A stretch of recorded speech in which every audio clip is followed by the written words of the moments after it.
శ్రీ విఘ్నేశ్వరాయ నమః. శ్రీ గురుభ్యో నమః. శ్రీమాత్రే నమః. నారాయణం నమస్కృత్య నరం చైవ నరోత్తమం దేవీం సరస్వతీం వ్యాసం తతో జయముదీరయేత్.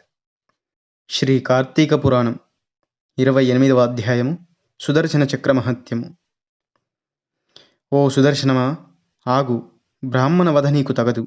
అది నీ కర్తవ్యమని భావిస్తే ముందుగా నన్ను చంపు. విప్రుడైన ఈ దూర్వాసుడి రక్షణ కోసం నీతో యుద్ధానికైనా నేను సిద్ధంగా ఉన్నాను. రాజులకి యుద్ధమే ధర్మం. కానీ విష్ణుమూర్తి యొక్క ఆయుధానివైన నీవు కూడా నాకు దైవ స్వరూపానివే. కాబట్టి నిన్ను ప్రార్థించడంలో తప్పులేదు. అయినప్పటికీ ఈ బ్రాహ్మణుడి రక్షణార్థం నిన్ను ఎదిరించక తప్పడం లేదు. నన్ను క్షమించు అన్నాడు అంబరీషుడు.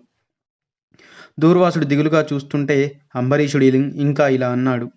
నిన్ను జయించడం ఎవరితరం కాదని నాకు కూడా తెలుసు. శరణు కోరుతున్న దూర్వాసుడిని వదిలి వెళ్ళిపో, లేదంటే నిన్ను నేల కూలుస్తాను అంటూ ధనుర్ధారి అయి యుద్ధానికి సిద్ధమయ్యాడు అంబరీషుడు. క్షాత్రధర్మ పాలనకై ధనుర్ధారి అయి నిలబడ్డ అంబరీషుడిని మరింత పరీక్షించడం కోసం మానవ భాషలో సుదర్శన చక్రం ఇలా అంది. అంబరీష, నాతో యుద్ధమంటే మాటలు అనుకున్నావా? ఎందరో రాక్షసుల్ని అవలీలగా నాశనం చేశాను. ఎవరికి కోపం వస్తే సమస్త ప్రపంచము కంపించిపోతుందో అలాంటి బ్రహ్మ రుద్ర తేజోమూర్తి అయిన ఈ దుర్వాసుడే నాకు భయపడుతుంటే క్షత్రియుడివైన నీవు నన్నేం చేయగలవు? తన క్షేమం కోరుకునేవాడు బలవంతుడితో సంధి చేసుకోవాలే గాని ఇలా యుద్ధానికి దిగి నాశనం కాకూడదు. విష్ణువు యొక్క భక్తుడివి కాబట్టి ఇంతవరకు నిన్ను సహించాను. ఆర్భాటాలకు పోయి వృధాగా ప్రాణాలు పోగొట్టుకోకు.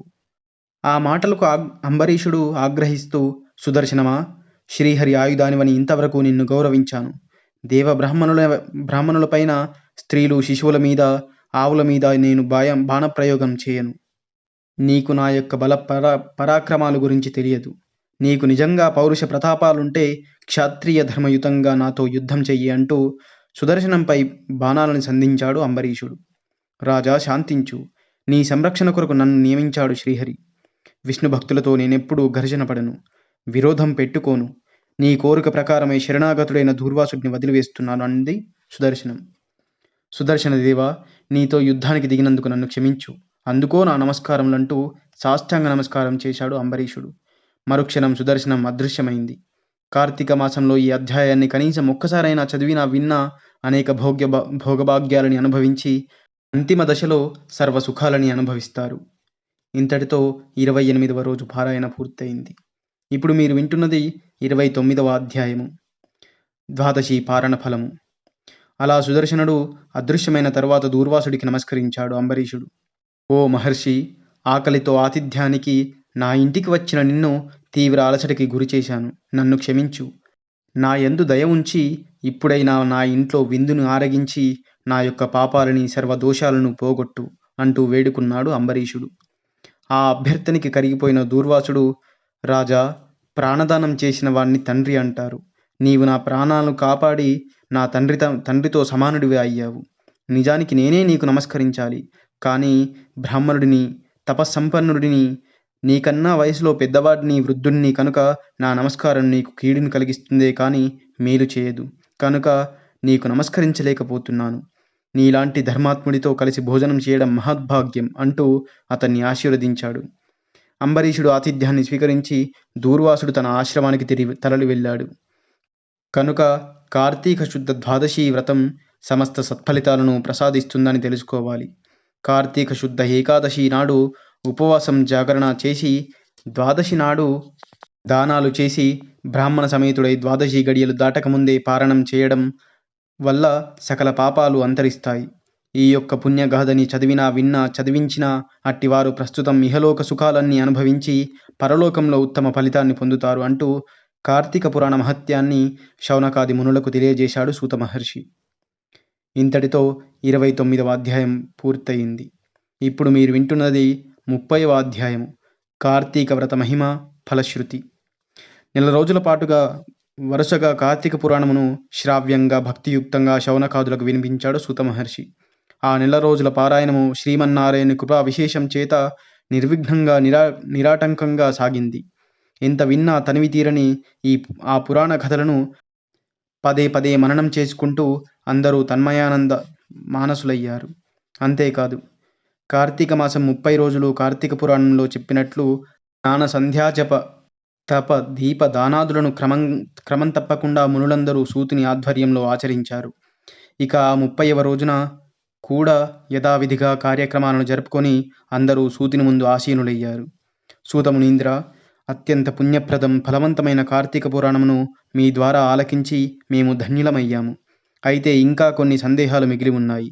మహర్షి, కలియుగ మానవులు అరిషడ్వర్గ సుఖములకు దాసులై అవినీతి పరులై అత్యాస అధర్మవర్తనులై సంసార సాగరమును తరించలేకపోతున్నారు. ఇటువంటి వారు సులభముగా తరించుటకు మార్గమేదైనా ఉన్నదా? అసలు మోక్ష సాధనకు ఉపయుక్తమైన ధర్మమేది? అజ్ఞానాంధకారాన్ని తొలగించి పుణ్యఫలాన్ని ప్రసాదించే కార్యమేది? మానవులు సులభముగా మోక్షమును పొందగల తరుణోపాయమేమిటి?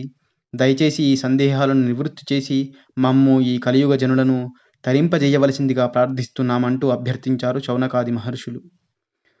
సూత మహర్షి మందహాసం చేసి, శౌనకాదులారా, కలియుగ కల్మషం నుండి బయటపడి జీవులు మోక్షమును పొందడానికి ఎన్నో మార్గాలున్నప్పటికీ ఈ 30 రోజులుగా మనల్ని అలరించి ఆనందపరిచి భక్తి ప్రపత్తులతో ముంచిన కార్తీక వ్రతము, కార్తీక పురాణంలే మోక్షగాములైన వారికి సులభ తరుణోపాయం అంటూ ఇంకా ఇలా వివరించాడు.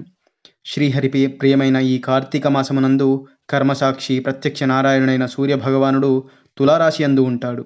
కనుక ఈ కార్తీక మాసం నెల రోజులు నిత్యము నదీ స్నానము, తర్పణము, శివాభిషేకము, శ్రీహరి అర్చనము, శక్తి కొలది ధ్యానము, ధర్మములనేవి నిరుపేదలు కూడా సులభంగా ఆచరించదగిన మార్గాలు. అదేవిధంగా శివకేశవ మహిమలను తెలిపే ఈ కార్తీక పురాణమును పఠించడం లేదా పారాయణ కార్యక్రమమందు భక్తితో పాల్గొని వినడం, ప్రతినిత్యం దేవాలయ సందర్శనం వలన సామాన్యులేగాక మహాపాపులు సైతం తమ దుష్కర్మల నుండి విముక్తులై కైవల్యాన్ని పొందగలరు. అలాగే శ్రీహరికి ఇష్టమైన కార్తీక ద్వాదశి వ్రతం, తులసి బృందావన వ్రతం, కార్తీక పౌర్ణమి నాడు దీపదానం, కార్తీక వన సమారాధన తదితర కార్యక్రమాలని ఎవరైనా సులభంగా ఆచరించగలవి. వీటిని ఆచరించిన వారు ఎవరైనా అత్యంత పుణ్యఫలమును పొంది మహాసుఖవంతమైన జీవితమును గడిపి అంత్యమున ముక్తిని పొందగలరు. అంతేకాదు ఈ నెల రోజులు పరమ పావనమైన శ్రీ కార్తీక పురాణమును చదివిన వారికి శ్రీమన్నారాయణుడు ఆయురారోగ్య ఐశ్వర్యములనిచ్చి మోక్షాన్ని ప్రసాదిస్తాడు.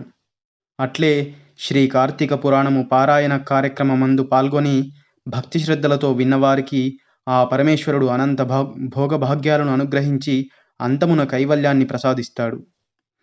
ఓం సర్వేషాం స్వస్తిర్భవతు. ఓం సర్వేషాం శాంతిర్భవతు. ఓం సర్వేషాం పూర్ణం భవతు. ఓం శాంతి శాంతి శాంతి. శ్రీ కార్తీక పురాణం పూర్తయింది. సర్వం శ్రీ పరమేశ్వర దివ్యచరణారవిందార్పణమస్తు. సర్వం శ్రీ గురు దివ్యచరణారవిందార్పణమస్తు. స్వస్తి.